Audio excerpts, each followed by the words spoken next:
Hey everybody, Adam here with Hometown Acres. Welcome back. So today we're going to go down and restock the roadside firewood stands, and I wanted to give you guys yet another update on how they're doing, as well as a little break-even analysis on how quickly those roadside stands have paid for themselves, covered the cost of materials and building supplies. But before we can do that, we had another torrential downpour yesterday, and our driveway is completely washed out again. So I wanted to show you that and explain why we haven't fixed the root source of the problem yet.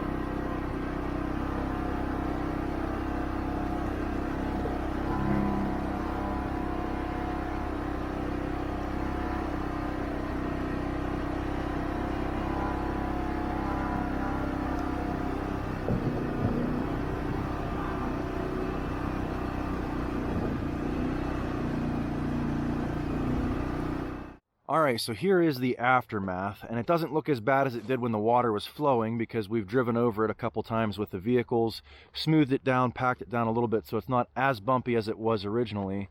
But why haven't I fixed this yet? Why do we continue to just come through here with the land plane and continue to regrade and do all that when we could just put a culvert in here, re-ditch the driveway, and keep the water off of it so we don't have to come in here and keep fixing it? Well, that right there is the reason why. That is a gas building. We have an 8-inch high pressure line that runs through our property, and if you look, it runs right under our driveway and right to that gas line right there, and then it continues to run down to the corner of the field down there. So with this high pressure line that runs through our property, we are not allowed to dig or do anything. So as much as I would love to rent a mini excavator and come in here and trench out both sides of the driveway, put a culvert in to get the water to cross from one side to the other, I simply can't. I don't want to risk hitting an 8-inch high pressure line and blowing up half the neighborhood. So for the time being, that's what I've been doing, is just continuing to regrade this. Now I do have a call into the gas company and saying, hey, something has to be done here.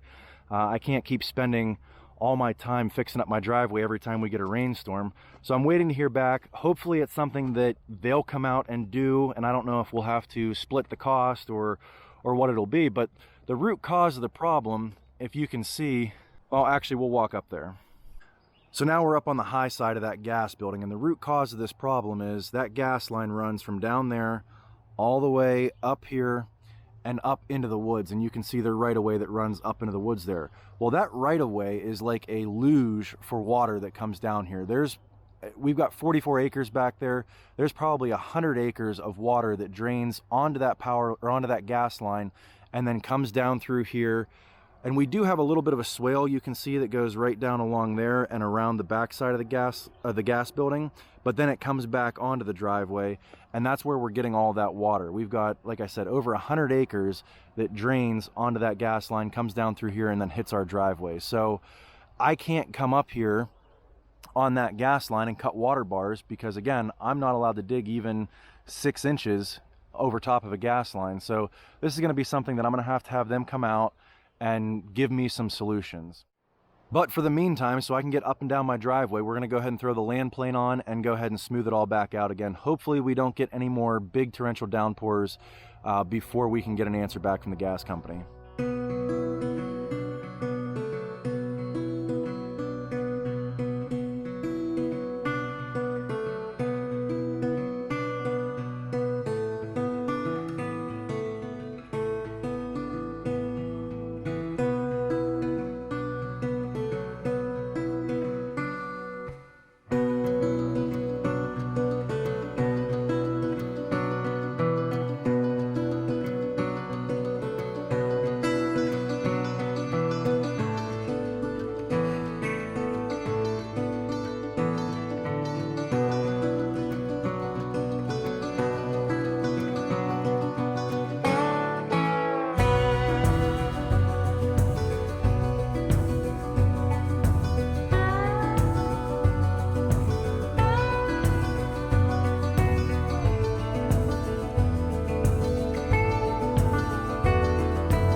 So now that we've got the driveway graded back out, I'm going to go ahead and grab one of these baskets, take it down to the roadside firewood stand and restock it.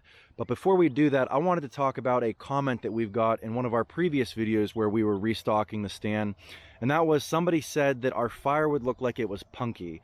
And I could see why you might think that, because it is all dark and gray and everything like that. However, I think they were looking for firewood that looks like this. It has a nice, clean, fresh cut edge on the end of each log. It has a natural wood color to it, not that gray barnwood look to it. However, the problem with this is, if it looks like it's a fresh cut edge, that means it was cut pretty recently, which means it was split recently, which means it hasn't been drying that long.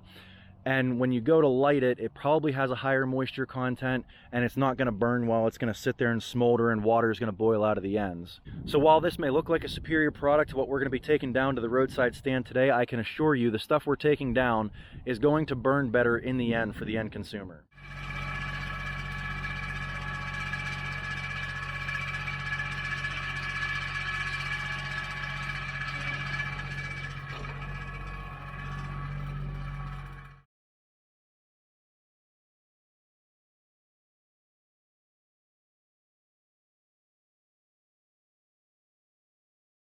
So another question we get asked quite a bit is, how much firewood does one of these racks hold?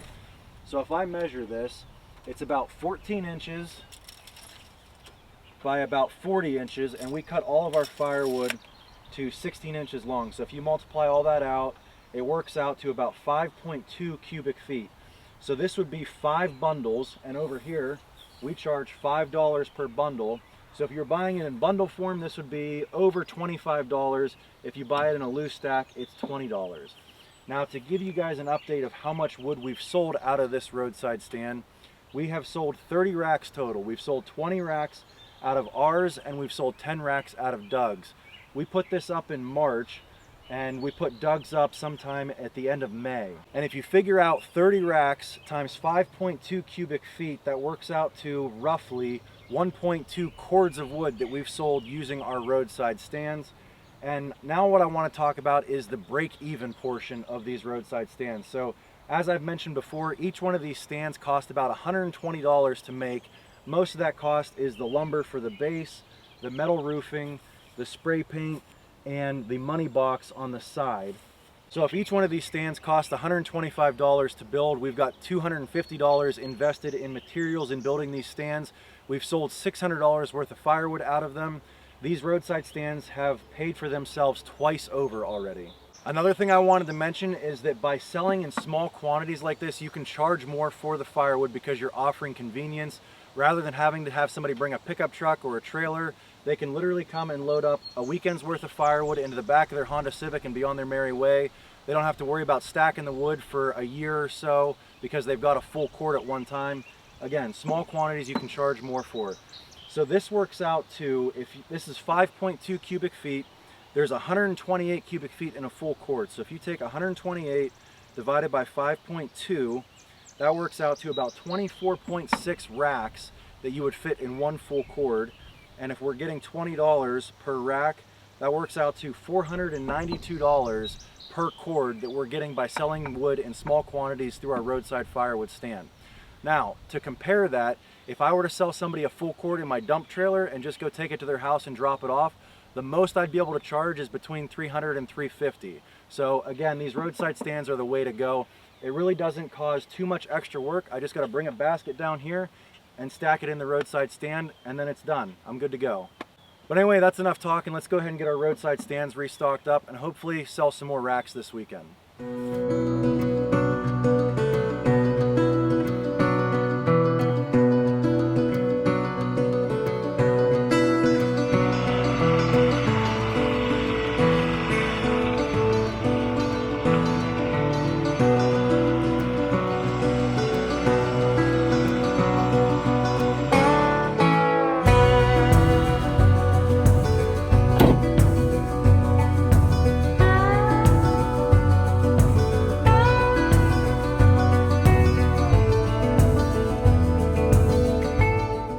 All right, so we got both roadside stands stocked back up and ready to go for this weekend, and we got the driveway fixed back up.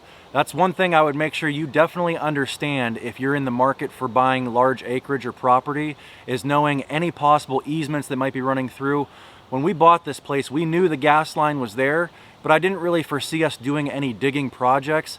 And now it's just turned into this big issue. It's prevented us from adding on to our garage. It's prevented us from being able to just freely go and fix our driveway and ditch out both sides and put culverts in. So even if you don't think you're gonna be doing any digging projects, chances are at some point you're gonna want to, and those easements are gonna prevent you from doing it. So just something to think about. Anyway, if you enjoyed this video, give us a big thumbs up, click that subscribe button. We'll catch you on the next one. Thanks for watching.